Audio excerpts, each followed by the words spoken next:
Good morning, everyone. Today I am going to discuss the analytical paragraph. First of all, what is an analytical paragraph? It is a form of descriptive writing which is written on the basis of given chart, graph, data, or the clues or table that has been provided in your question.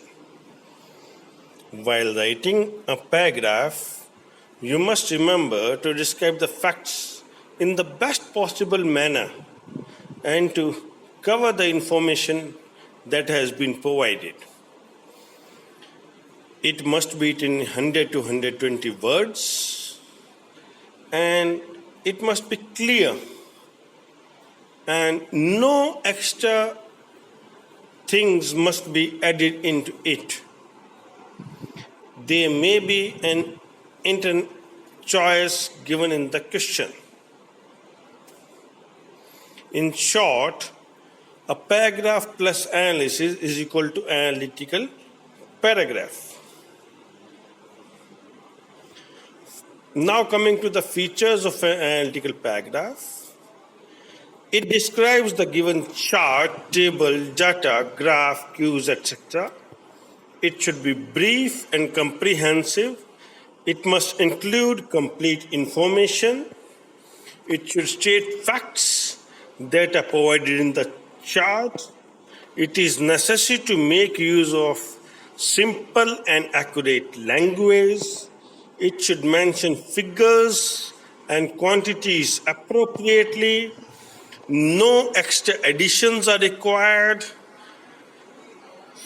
Same tense throughout the analytical paragraph. This is very important. You must not change the tense very frequently. This is a habit of students to change the tense.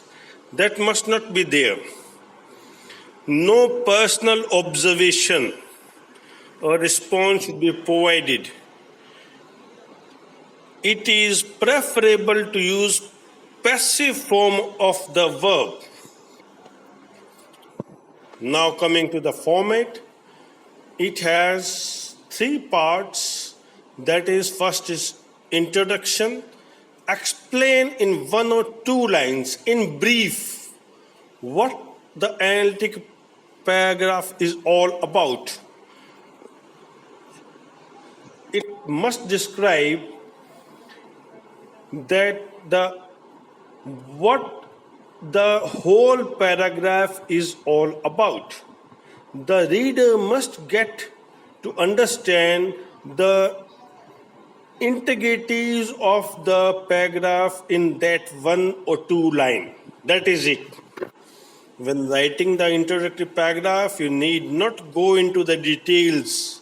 You just need to mention what is clearly evident from the chart or the graph given in the question. It is best to write the introduction in one or two lines. Second is body of the paragraph. Explain in detail what the graph, table, or the chart is all about.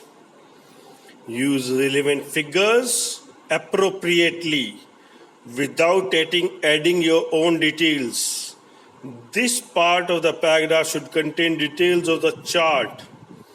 It should contain all the important information. It is extremely important to choose the significant details that should be included in the paragraph. The body can be broken into 2 or 3 subparagraphs as per the requirement, maybe 2, 3, 4 paragraphs. It can be according to whatever the information has been given in the chart, table, or whatever it may be. Now coming to breaking the body into subparagraphs. First of all, organizing information. One should look for the large differences that are very prominent. You can mention the aspect which is smallest or the largest in the data. Aspects that are similar should be mentioned next. You should further mention about the aspect that has remained unchanged or constant. Saying comparing the information.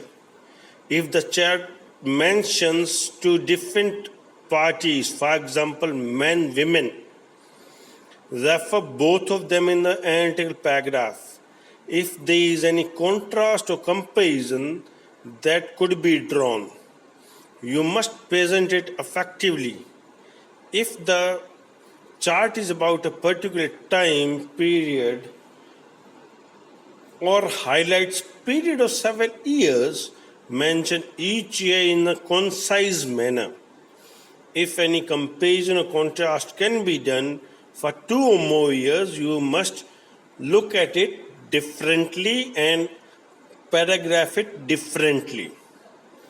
When including numbers and figures, the accuracy must be ensured. There are a number of ways that can be used to describe quantities, percentage, fractions, ratios. This must be used while writing all these. Connecting sentences. If different information or ideas are there, you should use connectors or linking phrases to link them. Sentences of the paragraph should be sequential and connected rationally, not all of a sudden.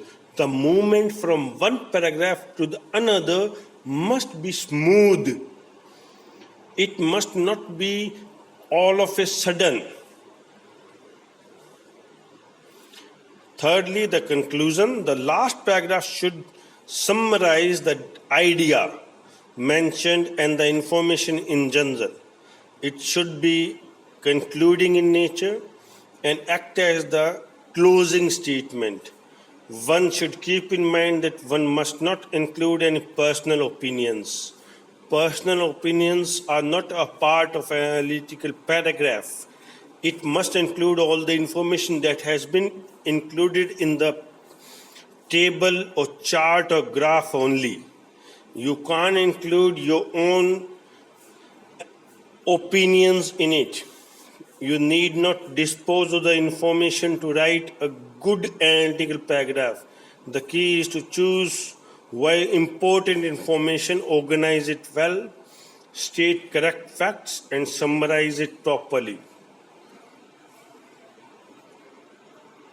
I am coming to some useful tips.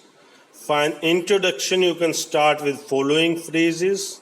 The chart given above describes, the table suggests, the line graph shows, the data given provides information about, the pie chart illustrates, means whatever you get, a table, a chart, a graph, whatever it is, according to it you can use these phrases.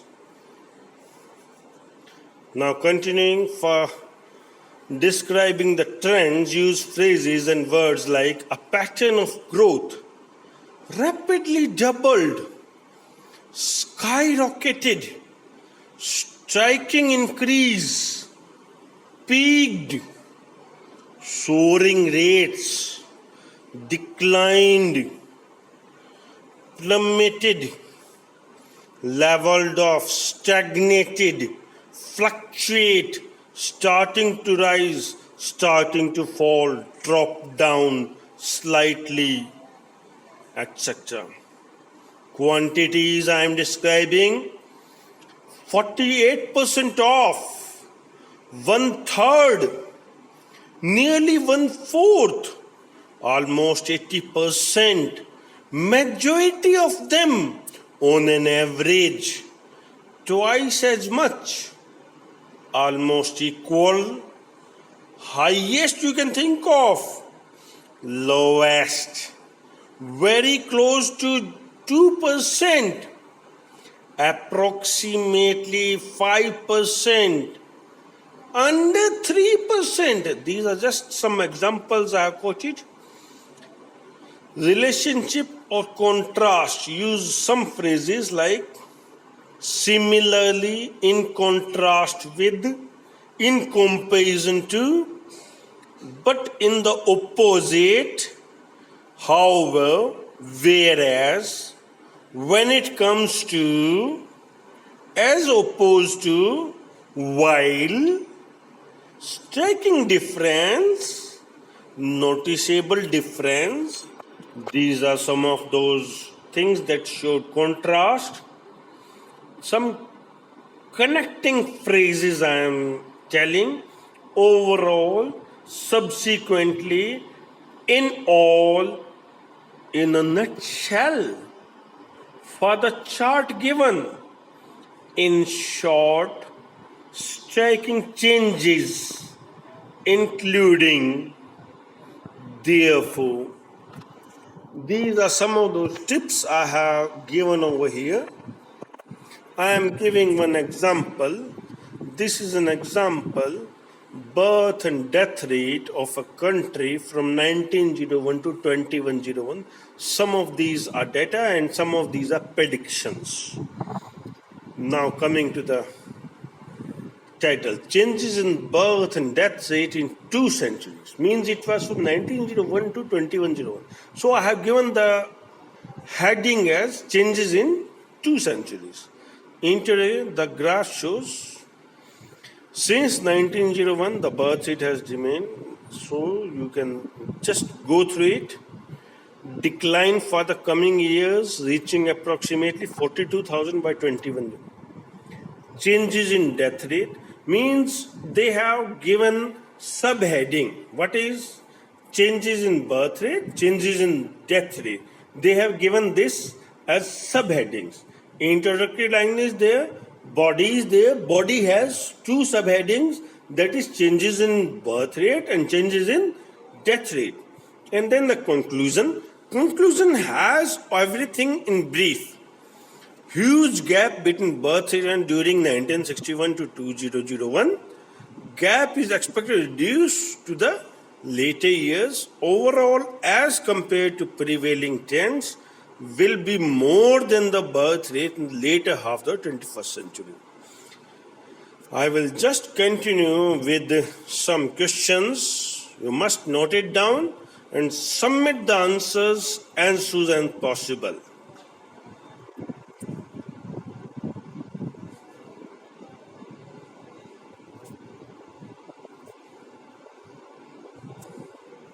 This is the second question. You can attempt. Portfolio of people from different households living in poverty in UK in 2002. Very interesting topic. Proportion of people from different households living in poverty in UK in 2002. Internet activities for 6 categories for different age groups. You can also make according to it. One more. Consumption habits of India, China and world.